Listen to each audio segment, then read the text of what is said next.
Salut à tous et à toutes, aujourd'hui on se retrouve pour une nouvelle vidéo et la suite de ce Tour de France, étape par étape avec la Groupama FDJ. Et du coup aujourd'hui on va partir directement pour la 18e étape. Ça va être une étape de plat, mais je pense que ça va être une étape plutôt pour les sprinters ou les baroudeurs demain.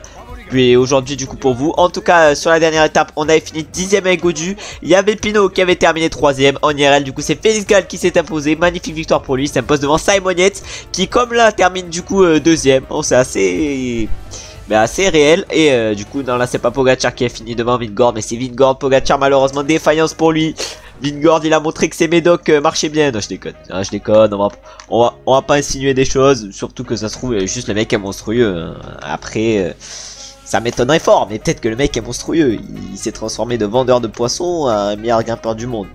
Mais tout peut arriver dans la vie. Croyez en vos rêves les gars. Et du coup au classement général on était 3ème avec David Gaudu à 3 minutes 12 de Jonas Vingegaard. Et au classement du meilleur grimpeur on était en tête avec Pinot. Au classement par contre on n'était pas trop mal placé avec David Gaudu. On va aller voir directement le profil de cette 18ème étape qui sera soit pour les baroudeurs soit pour les sprinters.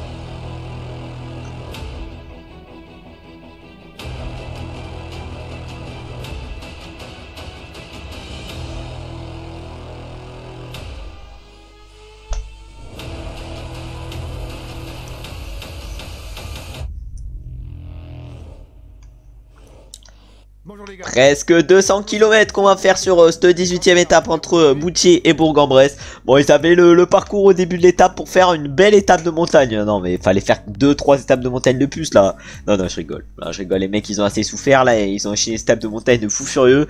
Même si c'est un peu moins spectaculaire sur la fin de Tour de France de se taper 2 étapes de plaine d'affilée. On s'en fout. Les coureurs, eux, ils vont récupérer. Nous, là, on va faire des vidéos un peu courtes parce qu'il n'y aura pas grand chose à voir hein, sur ce type d'étape. Surtout avec la Groupama FDJ qu'ils ont aucun sprinter. À noter quand même l'abandon de Phil Baos aujourd'hui. Je crois que c'est le seul qui a abandonné sur cette étape. Je sais pas s'il y a eu de hors délai, excusez-moi. Ouloulou, ma voile un peu fourchée. Parce que j'ai pas encore vu la fin de l'étape. En fait, je me suis arrêté après l'arrivée de Pogacar.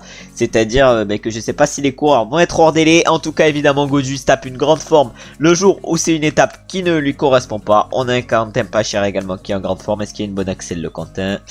Ah, 73 axel, 68 sprint, c'est combien? Ah ouais, 65 sprint, 67 axel, c'est qui? Ah, c'est limite Gaudu notre meilleur sprinter en vrai de vrai. On a Madouas également qui est pas mal, mais on va essayer de partir aujourd'hui l'échappée avec Quentin pas cher. On ira chercher quelques prix, mais du coup les codes de 4ème et 3ème catégorie. On essaiera également de passer en tête des sprints inter et peut-être faire le sprint final avec David Gaudu. On verra bien, peut-être que l'échappée également peut aller au bout sur cette étape. Je sais pas, normalement je pense que ça peut être une étape qui peut aller aux échappées vu que tous les coureurs sont cramés et que je pense que les équipes de sprinters demain seront cuites. Hein. Moi je pense que les sprinters ils devraient se mettre dans une échappée et après ils se jouent le sprint à la dernière ligne droite, mais je pense qu'il y a moyen que ça se passe ça, un peloton qui laisse 20 minutes, non peut-être pas 20 minutes, mais 10-15 minutes à l'échappée et après la victoire se joue l'échappée entre des baroudeurs et des sprinters. Mais du coup là nous on part avec Quentin pas cher, on a Skiel Moseux qui part également. Dites-moi également votre favori pour l'étape de demain et donnez-moi votre pronostic justement pour cette 18ème étape. Moi je pense que ça va être les sprinters qui vont jouer la victoire, mais dans une échappée. Je pense que ça va être les baroudeurs du coup qui vont gagner demain. On verra bien. Mais Victor l'a fait. Est-ce qu'il peut nous faire encore une fois le coup du kilomètre, même s'il est un peu décevant depuis le Pays Basque?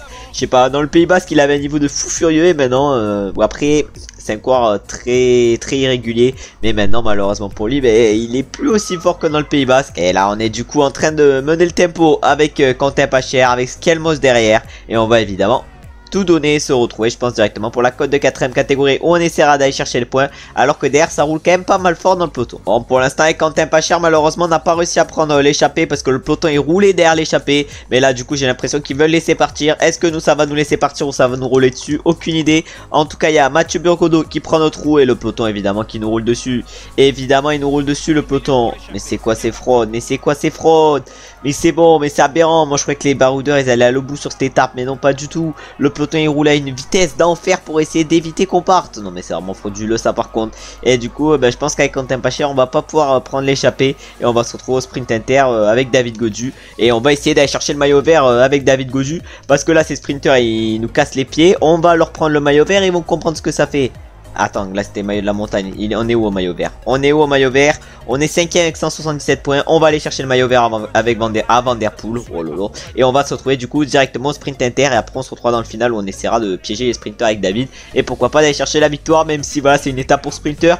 Moi je dis on peut tout faire avec David aujourd'hui et la victoire peut être envisageable. L'échappée a de la marge devant 4 minutes 30. Nous on va essayer évidemment de distancer les sprinters. On a quoi perdre avec le David? On n'a rien à perdre du tout avec le David. C'était avec Stefan Kung de base qu'on joue le maillot à poids. Mais le maillot vert même plutôt. Mais là ça va être maintenant avec David Gaudu. De toute façon on n'a plus rien à jouer. Il reste encore une étape de montagne.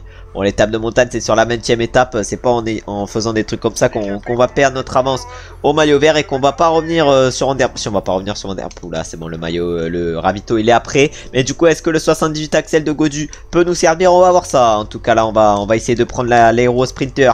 Il y a Mikkel Morkov, on va prendre la roi VDP. On va prendre la roi VDP. Est-ce qu'on est capable de battre VDP? Ah ça va être compliqué. Même Mats Pedersen ça va être compliqué. Ah ouais mais aucun des sprinters on va réussir à les battre. Mais on va quand même aller chercher une petite place d'honneur avec la 9ème place sur ce sprint inter. On va aller chercher 7 points. C'est pas trop mal. Et maintenant on va se retrouver dans les 10 derniers kilomètres de cette étape où on va essayer de faire du mieux possible au niveau du sprint, même si la victoire semble peu probable. On est dans les 10 derniers kilomètres sur cette étape. Malheureusement il y a du vent dans ces 10 derniers kilomètres. Est-ce que ça peut faire péter du monde? J'en ai aucune idée. Mais je pense que ce vent bien de côté, bien de côté, ça peut faire des dingueries. Malheureusement on est sur une zone bien protégée. C'est-à-dire que ça va être compliqué quand même qu'il se passe des choses et qu'il y ait des coureurs distancés sur cette zone.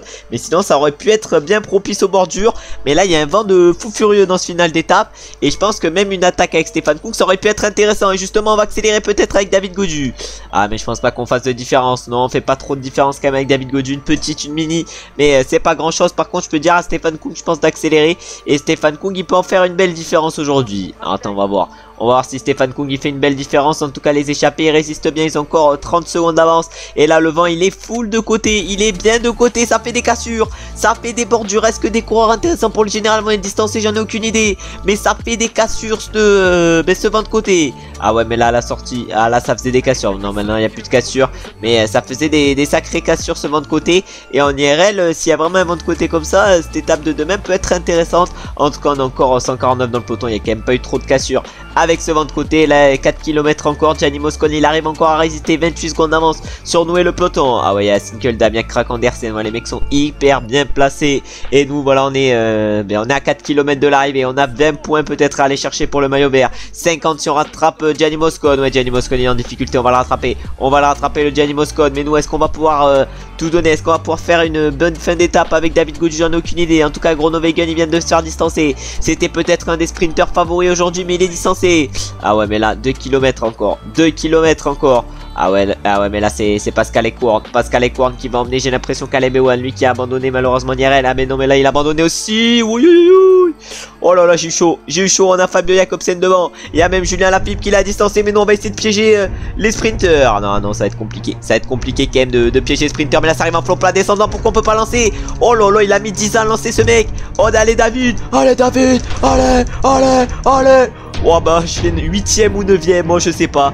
En tout cas j'ai tout donné. On va aller voir les podiums de cette étape pour voir qui c'est qui s'est imposé devant. Parce que je l'ai même pas vu. Il a su déjouer tous les pièges pour s'imposer aujourd'hui. Voici le vainqueur de l'étape, Butchi Bourg-en-Bresse. Et c'est bel et bien Caleb Ewan qui a remporté cette étape, lui que je disais qu'il l'avait abandonné en IRL. Mais là il remporte la 18ème étape, c'est-à-dire que c'est sûr que demain ça n'arrivera pas. Ensuite au niveau du classement général c'est Vingord qui conserve la tête. Normal qu'il n'ait pas perdu de temps sur une type d'étape comme ça. Caleb Ewan reprend le maillot vert à Mathieu Van Der Poel. Le classement du meilleur grimpeur il est toujours sur les épaules, et le maillot à poids plutôt est toujours sur les épaules de Thibaut Pinot. Et le classement des jeunes il est toujours sur les épaules, et le maillot blanc plutôt toujours sur les épaules de Tadej Pogacar qui réalise un Tour de France. Un Tour de France où les écarts sont quand même moins importants qu'en IRL. Vraiment les écarts c'est n'importe quoi. Pas d'abandon ni de hors-délai aujourd'hui sur cette étape. Après hors-délai c'est logique, mais pas d'abandon. Et du coup nous on termine 9ème aujourd'hui avec Gaudu. On était en grande forme, on a fait un sprint convenable. On va aller voir combien on est allé chercher de points justement au classement par points aujourd'hui. On est allé chercher 15 petits points. C'est pas trop mal. Et du coup aujourd'hui le classement général évidemment n'a pas bougé. Les écarts à partir de la 5ème place sont énormes. C'est à dire entre le 5ème et le 6ème les écarts c'est vraiment n'importe quoi. Au niveau du classement du meilleur grimpeur du coup coup Pinot est toujours largement en tête. Au classement par points on est 3ème maintenant avec Godua avec 192 points. On aurait peut-être pu le jouer ce maillot vert en fait avec David.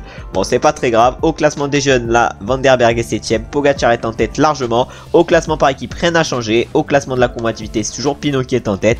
Pas cher est maintenant 8ème parce qu'on a fait quelques kilomètres en tête de groupe. Là on va aller voir le profil de l'étape qui va nous attendre demain. Ça sera du coup une étape entre Moira en montagne et Poligny. Encore une étape pour les sprinters. Peut-être un peu plus pour les baroudeurs cette 19ème étape. Mais on verra bien avant d'attaquer pour la 20ème étape. La dernière étape de moyenne montagne. Une étape où je pense l'échappée ira au bout. En tout cas je vous remercie évidemment d'avoir regardé la vidéo jusqu'à la fin. Si la vidéo vous a plu comme d'habitude, n'hésitez pas à liker et à commenter. Ça me donne de la force. Donnez-moi évidemment votre pronostic pour l'étape de demain et peut-être même pourquoi pas l'étape de tout à l'heure. On verra bien ce qui se passe mais je pense que ça va se jouer plutôt entre baroudeurs. N'hésitez également pas à vous abonner et à mettre la cloche des notifications pour ne louper aucun épisode de ce Tour de France étape par étape avec la Groupama FDJ ou bien par la suite ne louper aucun épisode en mode pro leader, en mode carrière ou en mode pro cycliste. Et j'espère évidemment comme d'habitude que vous avez passé une bonne journée ou vous êtes en train de passer une bonne journée. On se retrouve très bientôt et dès demain pour la suite de ce Tour de France à 9h. Ciao ciao ciao.